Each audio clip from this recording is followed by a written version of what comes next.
Assalamualaikum warahmatullahi wabarakatuh. Pembelajaran kali ini yaitu tentang teks prosedur. Nah, apakah kalian mengetahui apa itu teks prosedur? Sebelum mengetahui apa itu teks prosedur, mari kita lihat gambar ini. Gambar ini.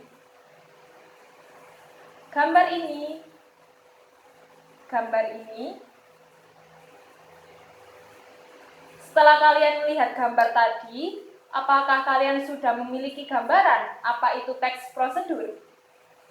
Jadi, teks prosedur adalah teks yang berisi langkah-langkah atau tahap-tahap untuk mencapai tujuan.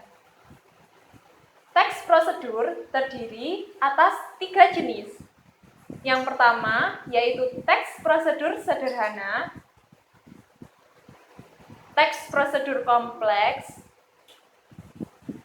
dan yang ketiga, teks prosedur protokol.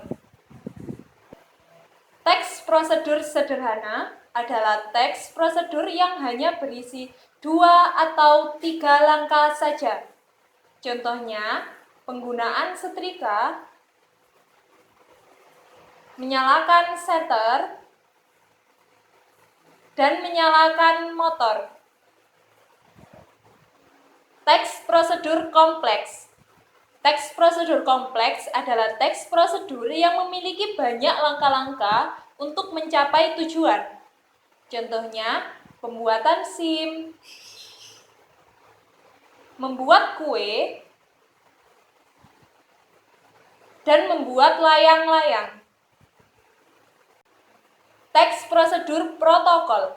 Teks prosedur protokol adalah teks yang hanya terdiri dari langkah-langkah sederhana dan mudah kalian pahami. Contohnya, membuat akun Instagram,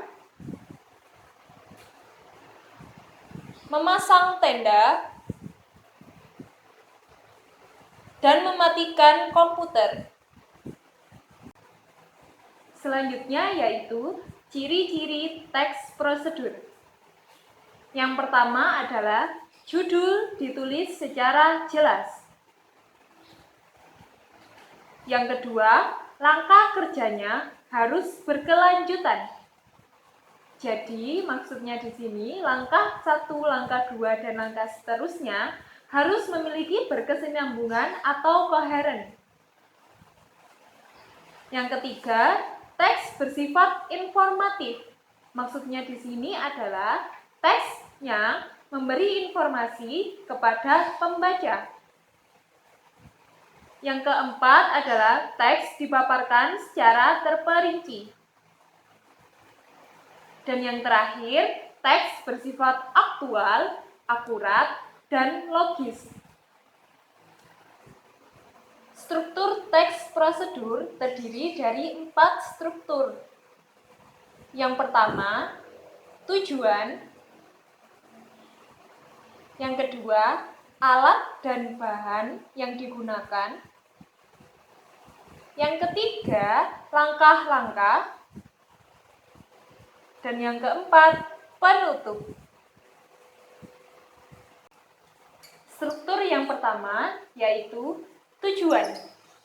Tujuan di sini, sebuah prosedur diawali dengan pendahuluan yang memaparkan tujuan serta penjelasan singkat. Selanjutnya, yaitu bahan dan alat yang digunakan. Bahan dan alat yang digunakan ini berisi pemaparan alat dan bahan yang digunakan secara rinci dan akurat agar mendapatkan hasil yang maksimal. Marilah kita lihat contoh berikut ini. Warna merah merupakan tujuan dari teks prosedur. Sedangkan warna kuning merupakan alat dan bahan yang digunakan. Sedangkan warna hijau merupakan langkah-langkah yang harus ditempuh. Sedangkan yang berwarna biru merupakan penutup dari teks prosedur. Selanjutnya yaitu kaidah kebahasaan teks prosedur. Yang pertama, menggunakan kalimat imperatif. Kalimat imperatif adalah kalimat perintah. Yang kedua, menggunakan kalimat deklaratif. Kalimat deklaratif adalah kalimat pernyataan. Dan yang ketiga, menggunakan urutan atau langkah-langkah.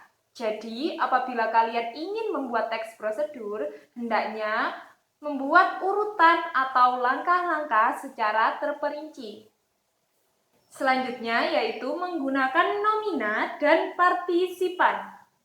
Nomina adalah kata yang mengacu pada benda, misalnya kursi, wajan, maupun penggorengan. Yang kedua yaitu partisipan. Di dalam teks prosedur, partisipan biasanya manusia secara umum, seperti Anda, kita, yang disesuaikan dengan konteks kalimatnya. Selanjutnya yaitu menggunakan kata verba atau kata kerja. Kata verba atau kata kerja adalah kata yang menunjukkan aksi, peristiwa, dan keadaan. Misalnya, menulis, menggoreng, dan melihat. Selanjutnya yaitu menggunakan konjungsi. Konjungsi yang digunakan dalam teks prosedur biasanya berupa konjungsi temporal. Contohnya, pertama, kedua, selanjutnya, dan sesudah itu. Selanjutnya yaitu merancang pernyataan umum dan tahapan-tahapan teks prosedur. Yang pertama, menentukan tema. Jadi, apabila kalian ingin menulis teks prosedur, hendaknya kalian menentukan tema yang kalian inginkan terlebih dahulu. Yang kedua, tentukan jumlah langkah-langkahnya. Yang ketiga, perhatikan urutan setiap langkah. Yang terakhir, periksalah kembali apakah ada langkah yang terlewat. Demikianlah pembelajaran bahasa Indonesia tentang teks prosedur. Bagaimana? Sudah paham belum apa itu teks prosedur? Pasti kalian sudah paham kan? Tetap semangat belajar di rumah. Sampai jumpa kembali di pembelajaran selanjutnya. Assalamualaikum warahmatullahi wabarakatuh.